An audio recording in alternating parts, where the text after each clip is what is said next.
नमस्ते दोस्तों। आज हम एनसीईआरटी की किताब में से कक्षा 7वीं पाठ संख्या 6 रक्त और हमारा शरीर अभ्यास के प्रश्न उत्तर करेंगे। आइए वीडियो को शुरू करते हैं। पाठ संख्या 6 रक्त और हमारा शरीर अभ्यास के प्रश्न उत्तर। प्रश्न संख्या 1, रक्त के बहाव को रोकने के लिए क्या करना चाहिए? उत्तर है, रक्त के बहाव को रोकने के लिए उस स्थान पर कसकर एक साफ कपड़ा बांध देना चाहिए ताकि दबाव पड़ने से रक्त का बहना कम हो जाता है। फिर घायल व्यक्ति को जल्द ही डॉक्टर के पास ले जाना चाहिए। तो जब भी किसी को कोई चोट लगी हो और खून निकल रहा हो, रक्त होता है खून, तो अगर खून बह रहा हो तो उसे रोकने के लिए उसके ऊपर एक साफ कपड़ा कसकर बांध दिया जाता है। जिससे क्या करता है, जिससे वो कपड़े का दबाव है, जो दबाव के कारण जो खून बहना है, जो रक्त बहता है, वो बहना कम हो जाता है। तो इसलिए उस पर एक साफ कपड़ा बांध दिया जाता है। तो और फिर उसके बाद में जल्दी से जल्दी उस घायल व्यक्ति को डॉक्टर के पास ले जाना चाहिए। प्रश्न संख्या 2, खून को भानुमति का पिटारा क्यों कहा जाता है? भानुमति का पिटारा होता है एक ही चीज़ में कई सारी चीज़ें होना, तो उसके भीतर कुछ ना कई सारी चीज़ें होना, तो उसे कहते हैं भानुमति का पिटारा।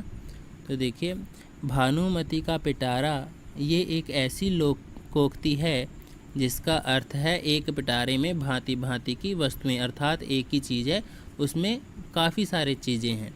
तो उसे अगर खोल कर देखते हैं तो उसमें बहुत सारी चीज़ें होंगी। तो इसलिए कह रहे हैं भानुमति का पिटारा ये एक ऐसी लोकोक्ति है जिसका अर्थ है एक पिटारे में भांति भांति की वस्तुएं।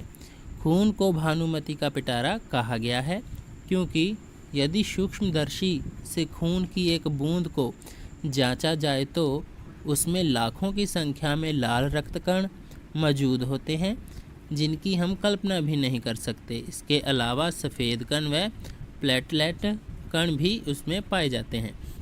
तो भानुमति का पिटारा एक लोकोक्ति है जिसका अर्थ है एक ही पिटारे में भांति भांति की वस्तुएं, मतलब एक ही चीज़ में अलग अलग तरह की वस्तुओं का मिलना। तो एक ही चीज़ में काफ़ी सारी वस्तुएं होती हैं। तो खून को भानुमति का पिटारा इसलिए कहा गया है क्योंकि अगर हमारे शरीर में से कोई एक बूंद खून की निकाल ले, ठीक है, उस एक बूंद को अगर सूक्ष्मदर्शी यंत्र होता है जिससे जूम करके हम, ठीक है, ज़्यादा नज़दीक से देख सकते हैं, तो सूक्ष्मदर्शी मतलब छोटी से छोटी चीज़ भी हम उसके बड़े आकार में देख सकते हैं। तो अपने खून की बूंद को अगर सूक्ष्मदर्शी यंत्र के द्वारा देखें तो हमें पता चलता है हमारे खून में लाखों की संख्या में, लाखों की गिनती में रक्तकण मौजूद होते हैं, लाल रक्तकण। इसके अलावा सफ़ेद रक्तकण भी मौजूद होते हैं और प्लेटलेट कण भी उसमें पाए जाते हैं। तो एक खून की बूंद में भी लाखों लाखों लाल कण, सफ़ेद कण ऐसी मात्रा में पाए जाते हैं, लाखों की संख्या में, जिनकी गिनती भी करना मुश्किल होता है। तो इसलिए खून को, रक्त को भानुमति का पिटारा कहा गया है। प्रश्न संख्या 3, एनीमिया से बचने के लिए क्या क्या खाना चाहिए? तो एनीमिया से बचने के लिए हमें पौष्टिक भोजन का सेवन करना चाहिए।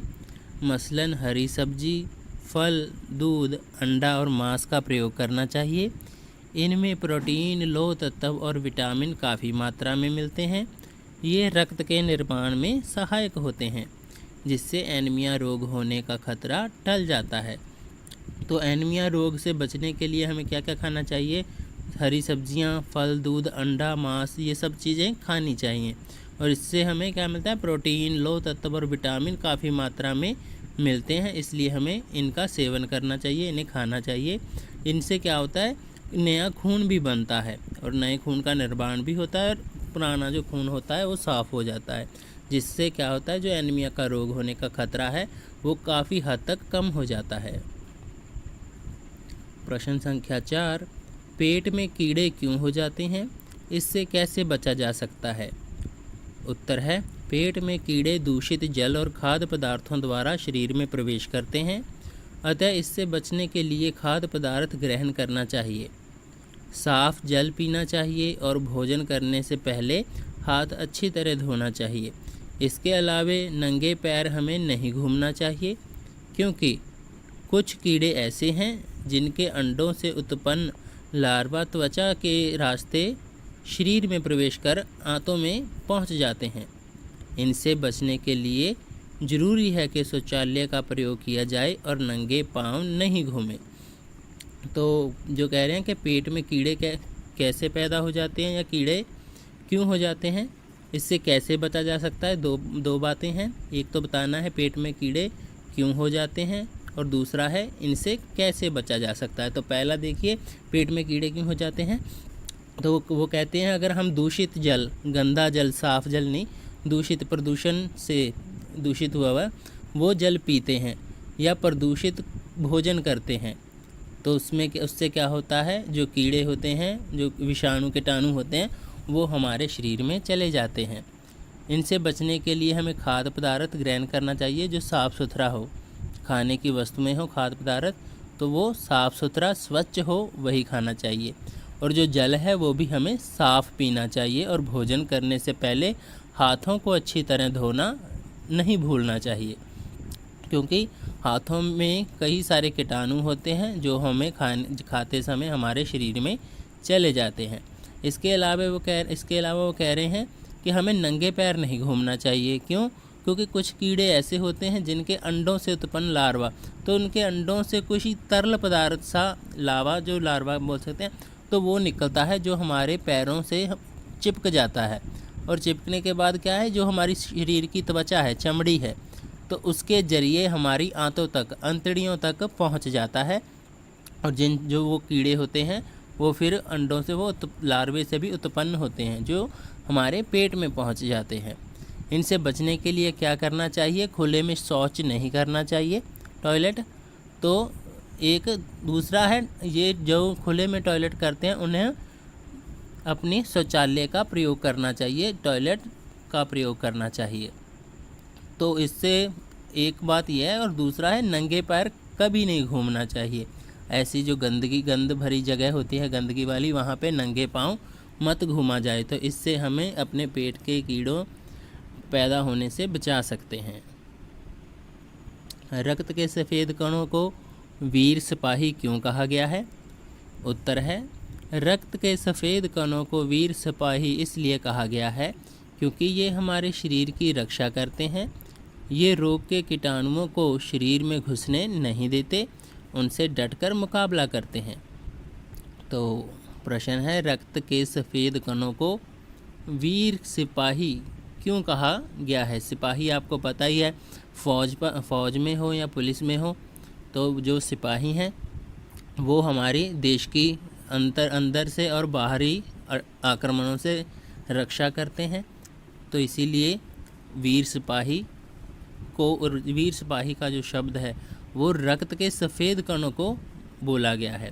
तो सफ़ेद कण क्या करते हैं? सफ़ेद कणों का काम है हमारे शरीर के अंदर का रोग हो या बाहरी रोग जो हमारे शरीर को ग्रस्त कर रहा हो, रोगी बना रहा हो, तो उनसे मुकाबला करना, टक्कर लेना, तो उनसे लड़ने के बाद उस पर विजय पाना।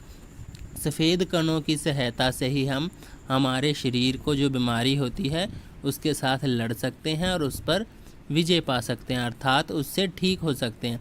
अगर हमारे शरीर में बुखार भी हो जाता है तो जब वो बुखार होता है तब हमारे जो सफ़ेद कण होते हैं वो कमज़ोर होते हैं। तो जब हम मेडिसिन या कोई और दवाई ले लेते हैं तो उसमें क्या है, हमारे सफ़ेद कणों को थोड़ी सी ताकत मिलती है और वो फिर से बीमारी से लड़ने में सक्षम हो जाते हैं। तो फिर वो जो बीमारी है उससे लड़कर हमारे शरीर को बचाते हैं। तो सफ़ेद कणों का काम यही है कि हमारे शरीर में जितने भी रोग हैं उनसे मुकाबला करना, जो रोग पैदा करने वाले कीटाणु हैं उनको नष्ट करना है। प्रश्न संख्या 6, ब्लड बैंक में रक्तदान से क्या लाभ है? तो ब्लड बैंक होता है जहाँ पे ब्लड जमा करवाया जाता है, सेव करके रखा जाता है। तो ब्लड बैंक में दान दिए गए रक्त को सुरक्षित रूप में रखा जाता है।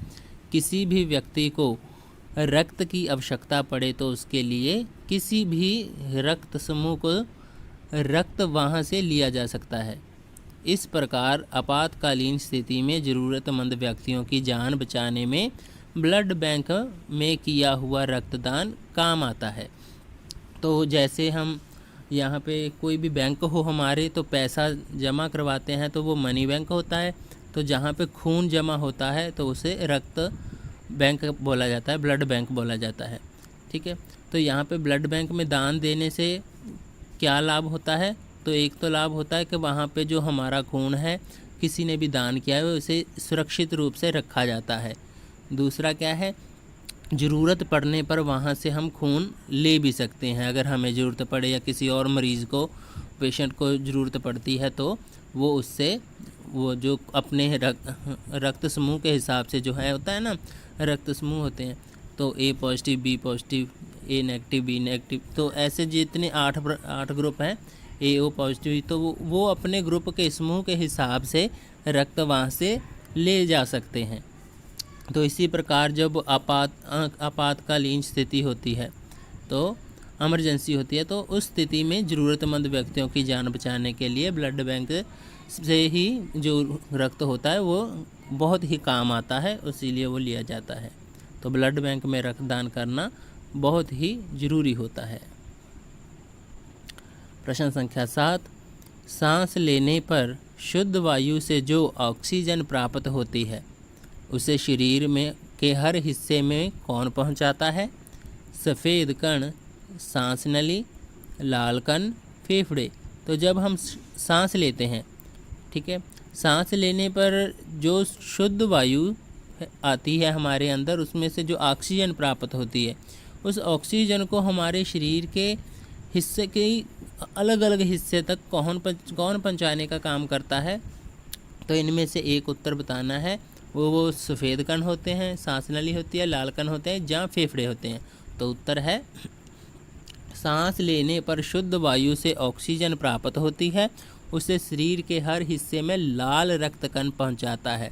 तो जो लाल रक्त कण है वो हमारे शरीर में जो ऑक्सीजन मिलती है, शुद्ध हवा मिलती है, तो शुद्ध हवा से जितनी ऑक्सीजन प्राप्त होती है तो उसे शरीर के अलग अलग भागों तक, अलग अलग अंगों तक पहुंचाने का काम लाल रक्त कण करते हैं।